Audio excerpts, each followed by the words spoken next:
Are you on the fence trying to decide whether you should start your residential cleaning company or commercial company? Perhaps you started one and now you're like, dang it, there are a couple of things I didn't know. I'm discovering more. I wish I should have known because you are just starting your company. I've seen people start residential, move to commercial, like myself, and some actually have regretted because of the pitfalls of the commercial industry, or vice versa. I've seen people start commercial and then try to tap into residential and see pitfalls, discover them, and find out down the road that they've spent extra money, energy, and time they didn't need to and should have had proceeded with the picked route. I'm not saying one better or the other, although I was the person who started as residential and then moved up to commercial, and Interworld Cleaning now does commercial services only. Primarily, one or two on and off residential services as well. However, I'm not saying that commercial industry is better than residential. I'm not even implying it remotely. Hear me out. There are people who do just residential services and they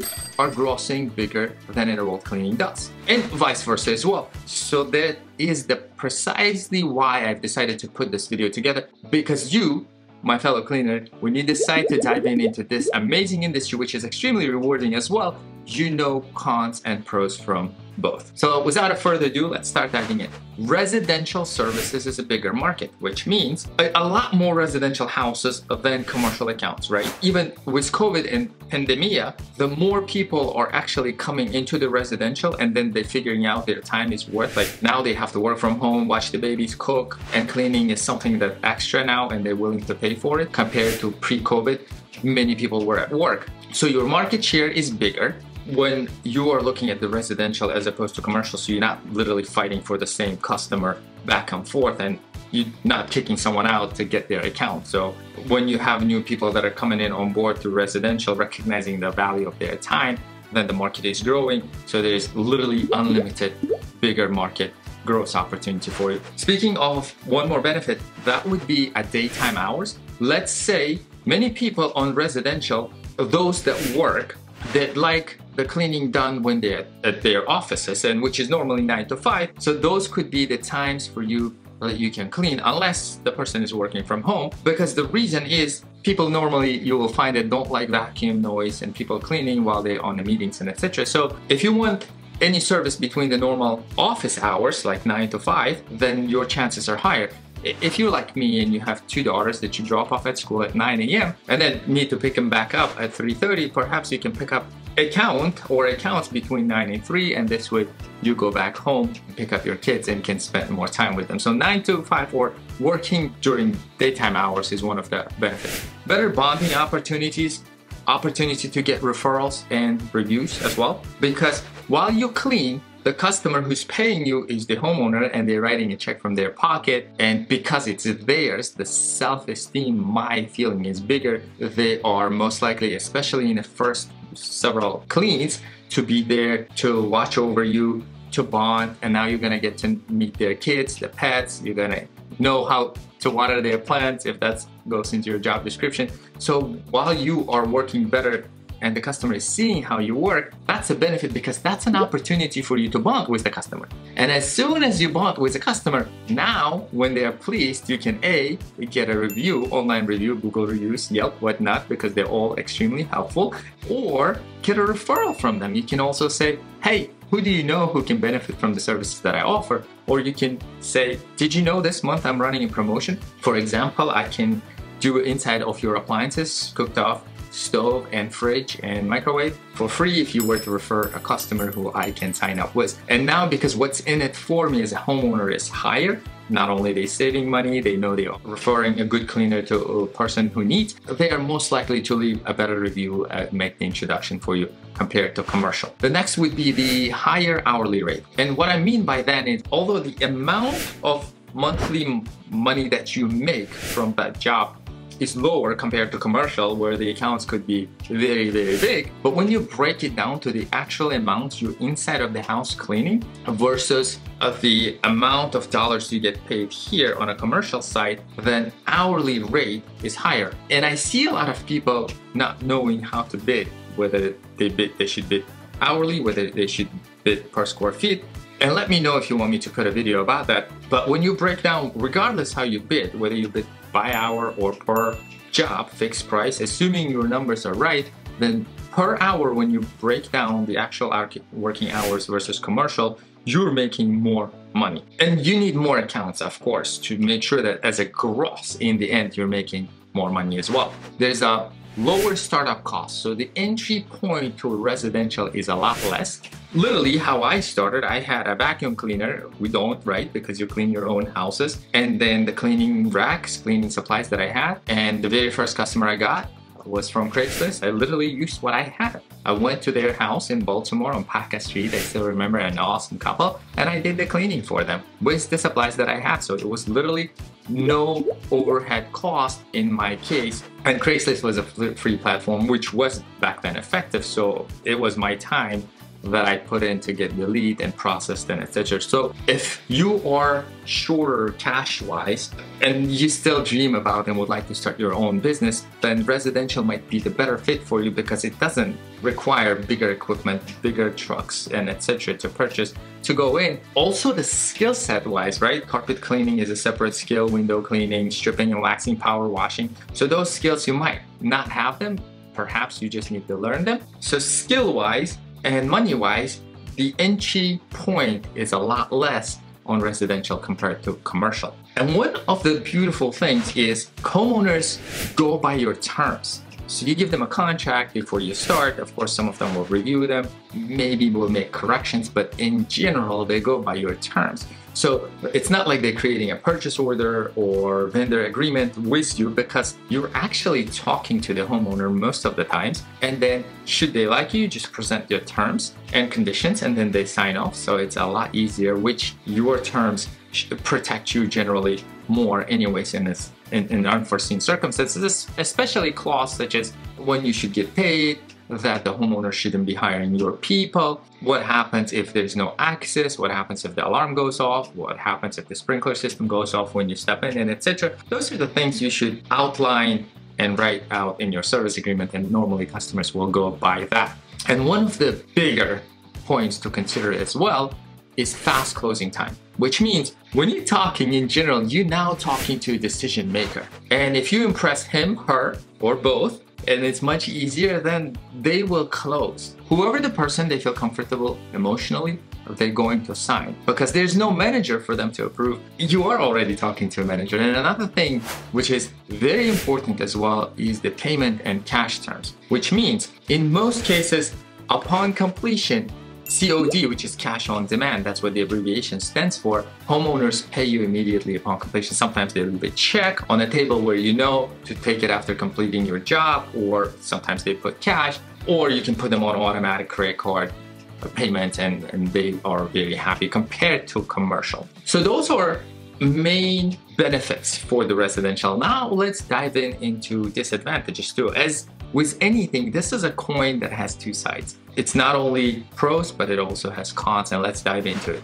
Number one, which is taxing, and it is a physical demand.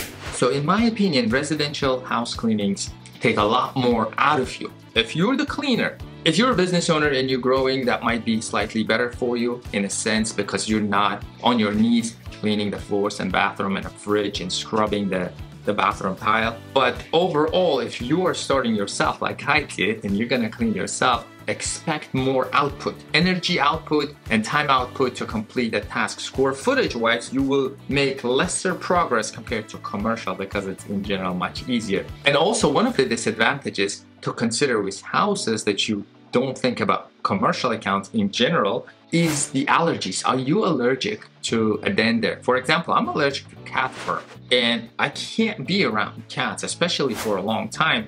And in residential, a lot of people, or good amount of them, have pets. And one of these questions you have to be aware, because especially if you're the one who's cleaning, do you have pets and what type of pets? That's the allergy side, but also pets bigger, like a German Shepherd that sheds a lot, will create more work for you as well. So be mindful of that. So that's another disadvantage. Last minute cancellations are more common in residential market, and they're okay because usually you'll get a phone call saying like, hey, my kids called me, I have to go pick them up, or a VIP is coming or relatives coming on a plane and you pick them up. And sometimes you'll see those will be last minute cancellations, and they kind of suck because hey, you carved out your time for this day, and you know you have these cleanings, and now customer calls you, and then unless you have a cancellation clause, which normally we don't put in or recommend putting, because you don't want to leave a bad taste in a customer. So if it happens once or twice in a year, maybe that's okay, and you don't want to charge a customer a fee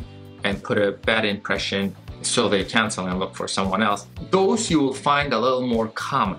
And another thing would be the seasonal fluctuations. Depending upon where you live, right? Like they may take a vacation for holidays, whether it's a summer break, whether it's a winter break, and during those times they might say, hey, I don't need anything, or they might work a seasonal job like 6 months in one place and 6 months in another. Then you know that they are not going to need the house cleaning through those times. So you will find that those seasonal fluctuations are more often as well. Less predictability. Residential tend to have a lesser security cash price. In a sense, I'll explain. So when you're budgeting, let's say you have 10 houses that pay $100 a week, and then you know how many times you go, so you can budget this. But with residentials, they tend to cancel out a little more often than commercial because they just don't budget it. An example, let's say someone new finds that their schedule is super busy and they'd like to outsource cleaning, give it a try for 2-3 months, and now they see that the cash is getting tighter, then it's much easier for them to cancel out. Unfortunately, cleaning industry, like literally art gets cut out first during the hard times and during the bad times, because hey, I don't need to buy this piece of art, right? People can do that. Or cleaning, they're like, hey, I can now replace my trash bag myself and clean my toilet until times get better. So you will notice that those will be a little more often. And do you remember when I mentioned about the positive reviews? So there's a negative side as well. You will notice that customers are more tend to leave bad reviews. In general, that's what we do, right? Like if you're pissed with someone, you're most likely go and leave a review as opposed to you being happy with someone and leaving a review. Because if it's happy, everyone is happy, why do you want to spend your time and energy? But if somebody really upsets you, then you want to go leave this online negative review so others can learn from your experience. The same way as they're more likely to leave a nicer reviews because you bonded, but they're more eager and people have a shorter fuse now to leave a negative review, which can affect your reputation undoubtedly. Another disadvantage would be the breathing behind your back. So because A, it's customer's house and they're paying for you, they will be more like standing like hawks, watching after you, making sure you get things done the way they do, the way they used to. And no cleaner, at least that I know of, enjoys, because we know what we do. When you do it so many oftentimes and you have a method to your madness, but when someone is standing in your back and literally like breathing, it irritates. Like at some point, I don't even want to work for this person just because they're just standing. Like once is okay, twice is okay, but if this person is doing it consistently, I don't know, do I really want that? So potential security risks there as well, which means that there are bad actors too, unfortunately, and now you're walking into their space, right? So people can be different. When you pick your customer, you don't get their social security number, you don't get their date of birth, you can't do a background check on them. So there's different people and not everyone is good, although majority are great, but sometimes you might run into people who might take advantage of you, or like literally abuse, rape, beating, like damaging things. A lot of negative things can happen if you're in a wrong person's house. So be mindful of that. Employee retention and predictability is another negative, because as opposed to commercial, when you have a commercial and someone is paying you for a full time, that you know you have a guaranteed, and us the employees, we like to have a guaranteed income because we have expenses that we have to pay for.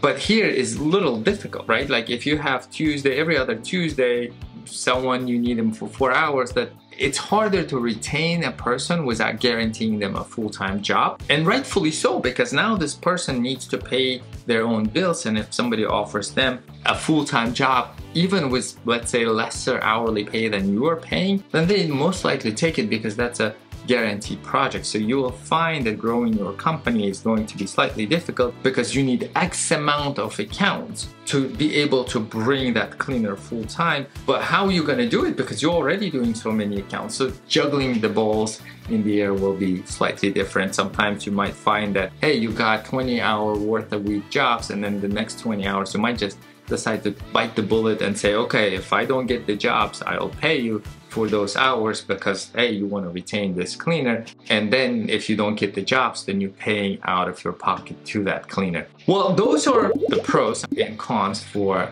the residential industry. Now let's dive into a commercial business. And commercial business is where I am now, and not necessarily it's better path, it's just what I'm used to now. Stable contracts is the benefit here. So when you have a contract, depending upon how your contract terminology is written, those are predictable, budgetable, so they're more stable. You know, the business have been most likely, depending upon what business you're working with, of course, right, compared to the startup, a bigger name has been around, so businesses seem to stay around, stick around, and meet their financial obligations as well. So you've got more stable contracts there, so you can budget and forecast. Higher gross, which also higher valuation for your company, which means now compared to residential, if your jobs were in hundreds, in commercial, your jobs are in thousands and tens of thousands, could also go up to hundreds of thousands a month. And then when you multiply it to 12, so if you have a $10,000 a month account, that's $120,000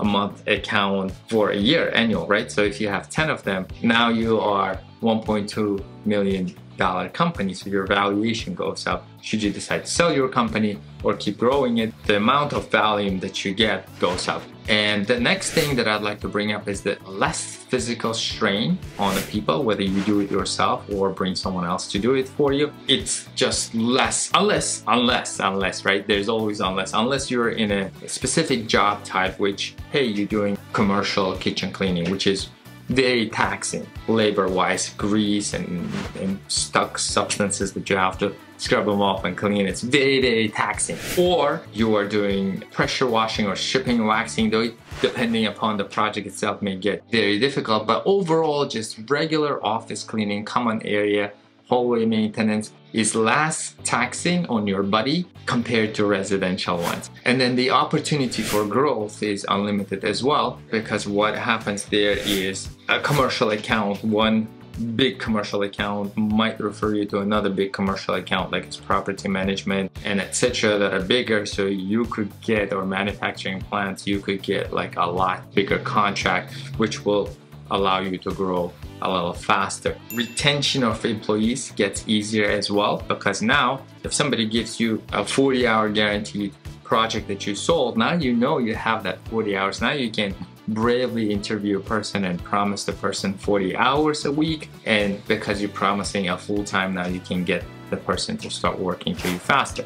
The cons are higher startup costs. So if I'm missing anything in the pros or cons, let me know, put it in the comments. Let's share with the other common fellow cleaners as well. And if you're liking this content, I'd appreciate it if you can hit that like button for you, so it can help more cleaners, and thank you for doing that. So higher startup cost would be one of the cons, is because depending upon what you want to do, whether you are offering pressure washing services, now you might need pressure washers that are starting at hundreds to go to tens of thousands, hot water pressure washers, right? Or carpet extractors if you need the ones that are hooked up to the van. Well, then you're buying the van, the carpet machine, now you're talking tens of thousands, if not hundreds of thousands for the new ones. Shipping and waxing equipment can go very expensive as well, because you have side-by-sides, you have burnishers, you have water extractors, you've got floor strippers, you've got ride-on scrubbers, walk-behind scrubbers, you name it. So all of this equipment is very, very expensive, including the maintenance of it. It's not only just the backpacks or vacuums that you bought. Stricter scheduling here, meaning in the first one, in a residential, if you're sick, if you're not feeling well, if you need to go somewhere, you're more likely to pick up the phone and call the homeowner and say like, look, this is what's happening, do you mind if I, and then they'll work with you to try to reschedule. In this case, it's stricter, and some accounts, just by yourself you can do it. Some accounts take 10 people per shift to perform that shift. So even if you drop everything you have, all your other obligations, go try to service this account. We had a case in a private airport that we were servicing, and two of my people for that AM shift didn't show up. I was there myself, literally dropped everything because the account was so big, but I wasn't making up. At least I did the goodwill, the customer liked it because I was doing everything. Then they realized that that's exactly what I was doing there. to try to fill in and make sure the trash was changed. So it actually strengthened the relationship. But if that were to happen 3 days or 7 days in a row, I would have been ran out, and there was no way for me to upkeep that big of facility by myself. So therefore, stricter scheduling. Now, like, if it needs to get done, it needs to get done. So that's one of the things you need to keep in your mind. Competitive markets. So you'll find that the companies you're competing against in the commercial arena are way more professional, way more technologically savvy. Some have designated salespeople, like in mine, accounting people, office people, SEO people, the presentation, how they go through the scripts, how they propose the estimating calculators. Also pre-established vendor relationship, which means they get, due to volume, they might get something cheaper, for example, stripper, where else you pay more. So you will find a lot more competition, a polished competition, as you start going into the commercial arena. Slow closing too. That closing can take a month to 5 months or 6 months. Some accounts you just have to keep staying on top, because what happens here is now you're not directly talking to the decision maker. In most cases, you're talking to secretary, receptionist, assistant, who now needs to collect all of those proposals, then presents them to the business owner, and then business owner, what happens, gets sidetracked because something else comes up, or the manager, and it's not a priority now because the cleaning is just getting by, it's just being cleaned. So you'll find that by the time they make a decision, in general, they take 3 months to 6 months, as opposed to in residential, where you can literally close it within a week and start working the next week. And then when it happens, sometimes they even wait for their previous contract if they are locked in for it to expire. So slower closing, less personalized interactions. In most cases, you're cleaning those facilities when the people are gone, evenings, weekends, and etc., non-working hours. And now you don't have the chance to bond with them, which means your likelihood of getting a positive review from them or referral go down as well, because people buy from people they know, like, and trust. If they don't see you, they don't know your personality, they know that the trash is being picked up, the consumables are being restocked, the toilet is being cleaned, but they don't know who this person is, why they should help this person, why should they go out of their comfort zone and shoot an email to another manager or owner, business owner that they know, because they don't know you. So getting referrals and reviews will be a lot more harder when you are in a commercial industry. One of the big downsides, which especially a newer startup cleaning company should be aware of, is the cash flow. In commercial, you will find that the people pay in net 30, net 60, net 90. Sometimes it can even take net 180, depending upon who you're working for. Some construction companies, be mindful of their verbiage. On their verbiage, it might say pay upon getting paid, and those are the verbiages I encourage cleaners to stay away from, because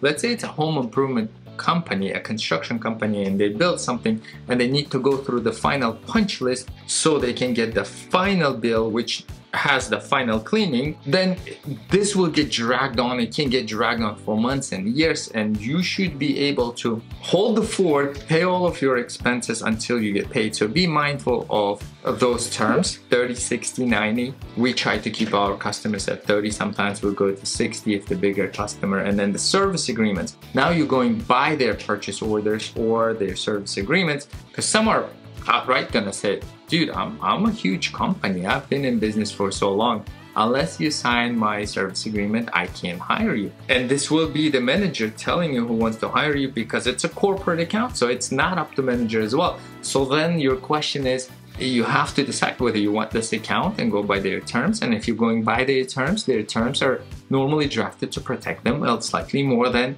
you. Same with the payment terms, so be mindful of that. And then cash flow and reviews. Getting reviews is a lot harder as well in this case. To sum this up, with both cases we have advantages and disadvantages. In residential, primarily lower experience needed, less money needed, bigger market, faster payments. Kind of sum it up. In a commercial, your potential to grow is really big. You can build a multi-million-dollar company and you can hire a lot of people to work for you faster. However, the market is smaller, getting your references is harder, startup expenses are more, and then the payment terms are longer. So depending upon which bucket you fall in, you will need to decide which business model you'd like to pursue. Not to say that you can start residential like I did and then move into commercial and then eventually tap back into residential. You can do that, or you can start commercial and tap into a residential if you need to keep some of your guys busy. That is totally doable. However, be mindful how you walk in. Regardless which type of the business you decide to go with, one of the skills that every business owner must have is the ability to generate and bring the leads for them. So if you haven't watched my video where I talk about how to generate leads for your cleaning business, then go ahead and watch this video, and I'll see you on the other side. Thanks, bye-bye.